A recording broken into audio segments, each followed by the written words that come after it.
Hello students, let's continue our discussion in module 3. Next chapter is exception handling. This is the last part of module 3. An exception is an abnormal condition that arises in a code sequence at runtime or during runtime. Okay. In other words, an exception is a runtime error.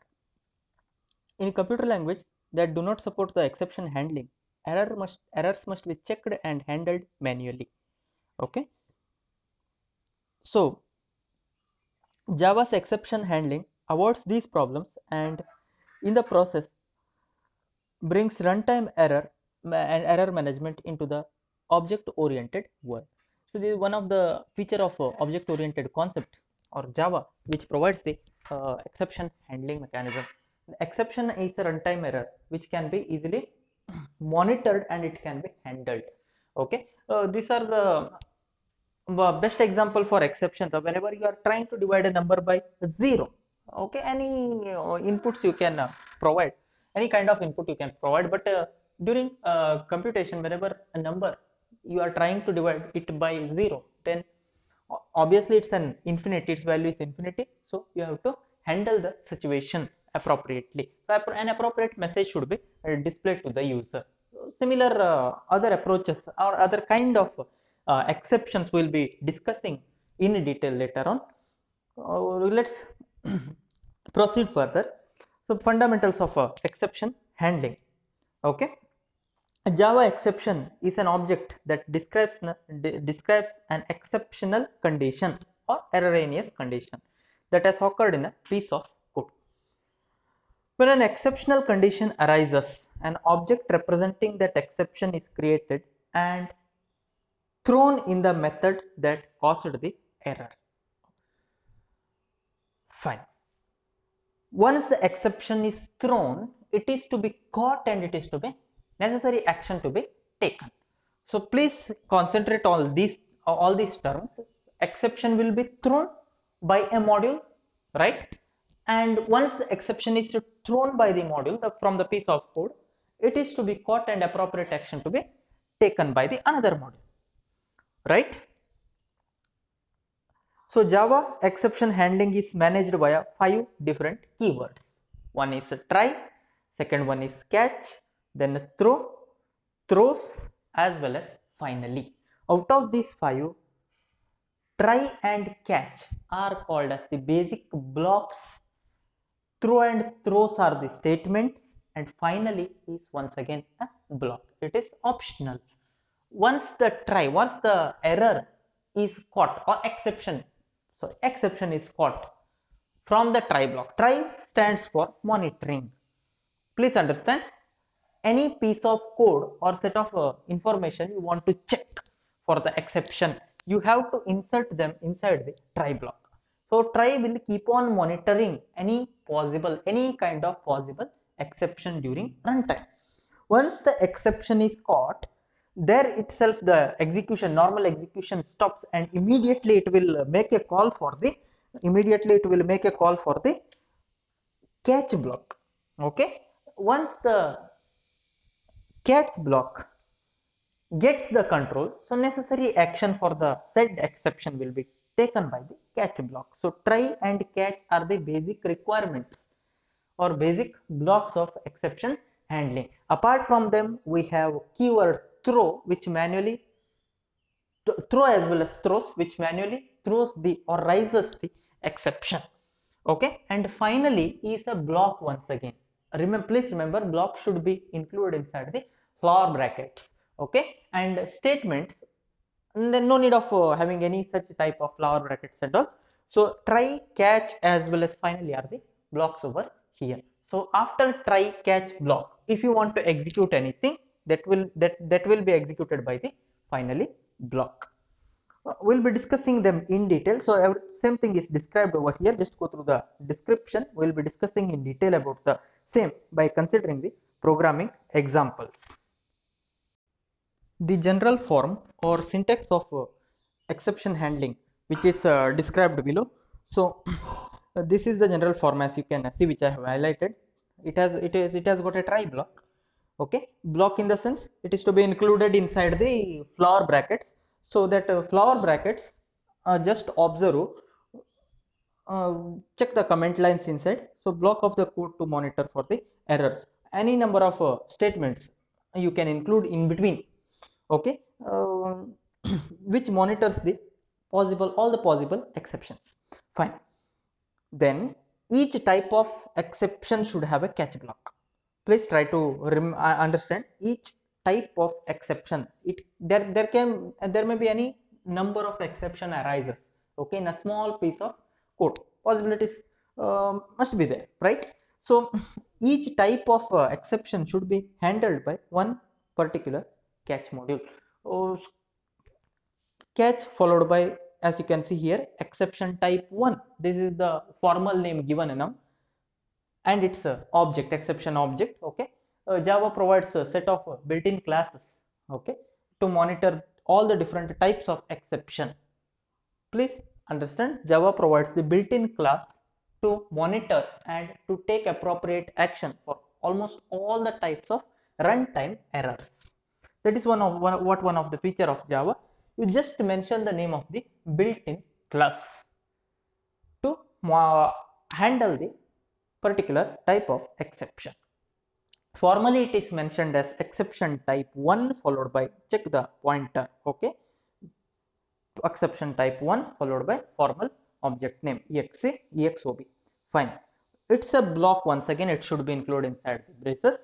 So exception handler for exception type 1, any handling mechanism, that is coding part, you can write in between. You want to print the message, you can print like divide by 0, so it's infinity, try with a different value, such type of messages you can print. Or if you want to print any other, or if you want to take any other action, you can take here inside the block.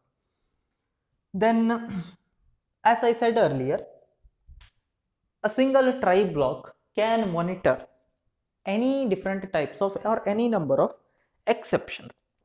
So in a small piece of code, there is a possibility of throwing different kinds of exception during runtime. That's why maybe the second time, it may throw different types of exception, okay. It may be related to pointer or related to array or whatever. So formally let us read it as exception type 2, okay. Once again, Java provides a built-in class, and we have to mention the built-in class name over there to handle the particular type. So we'll be taking the for programming example later. Please understand, this is the syntax, right? Syntax in the sense general form. So exception type 2 is the formal name, exception object. Mention that, and exception handler for exception type 2 is the comment line written, and so on. Any number of catch blocks we can write. Please understand, try to understand. So single try can monitor any number of different types of exception. So each exception should be handled by one particular catch block, because its type is different. In the catch block you have to mention its type, isn't it? So type 1, type 2, and so on, n number of, okay, n number of catch module we can have in a same program. And it's an optional block, that is finally this block of code to be executed after the try block ends, okay. After once the try catch ends, then finally will be executed, and it is optional, it is not a compulsory block, okay. Fine. All exception types are subclasses of the built-in class throwable. So we are talking about the exception types. Please concentrate here. Sorry, yeah. All the exception types are the subclasses of the built-in class in a Java library. That is built-in class name is throwable. Thus throwable is the top of the exception class hierarchy. It is the supermost class. Throwable, throwable, it's a keyword. It's a super class or supermost class in the case of exception handling. So for all the other classes, or to handle each and every type of exception which derives the property from its parent, right? Who is the parent? Throwable is the parent. So immediately below throwable, there are two subclasses that partitions the exception into two distinct branches. So one branch is headed by exception, as you can see here. So this class is used for exceptional condition that user program should catch. So this is also the class that you will subclass to create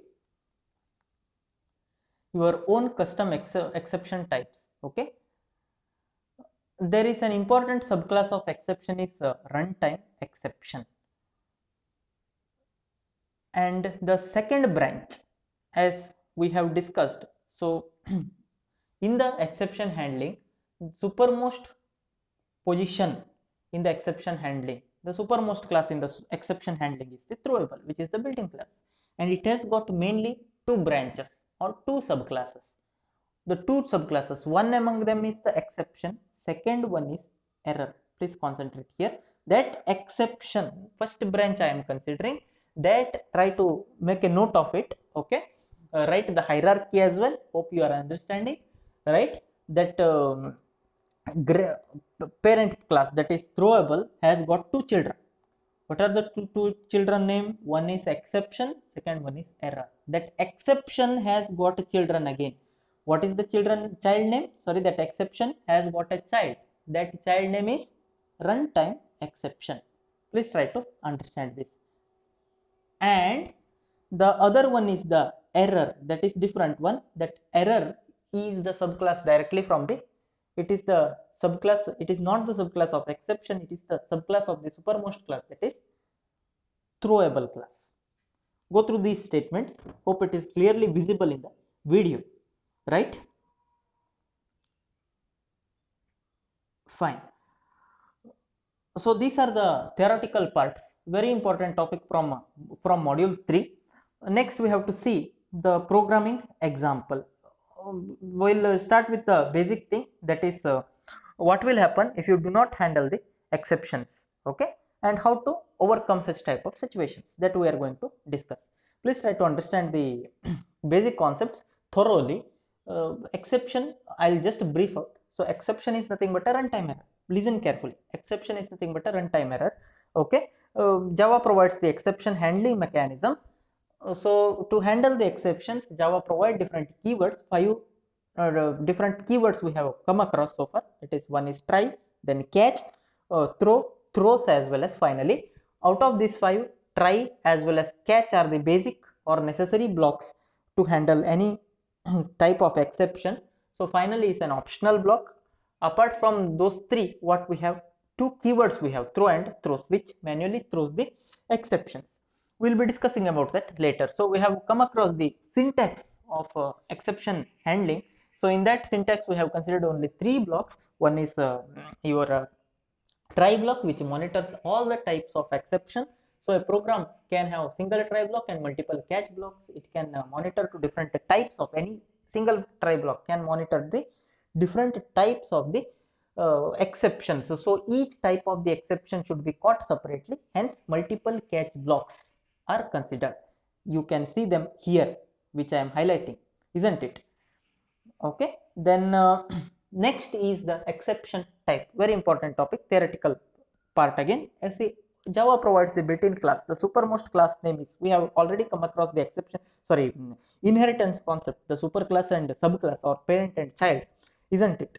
Or grandparent to parent, parent to child, that multi-level thing and all we have come across. So exception, and to handle the exceptions, Java provides a built-in class. The name of the built-in class is throwable.